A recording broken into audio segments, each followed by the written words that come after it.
केंद्रीय निवडणूक आयोगाने एक महत्त्वाचा निर्णय जाहीर केलेला आहे. एप्रिल 2026 पासून महाराष्ट्र, कर्नाटक, आंध्र प्रदेश यांसह देशातील 22 राज्यांमध्ये SIR प्रक्रिया म्हणजे स्पेशल इंटेन्सिव्ह रिव्हिजन सखोल मतदार यादी पुनर्निरीक्षण होणार आहे.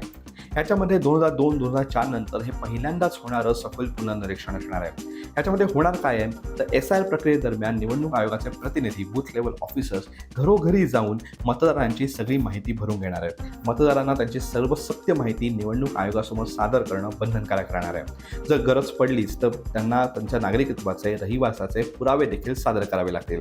हे BLOs मतदारांकडनं नवीन एन्युमरेशन फॉर्म भरून घेतील. त्याच्यामध्ये सगळी माहिती भरायची आहे.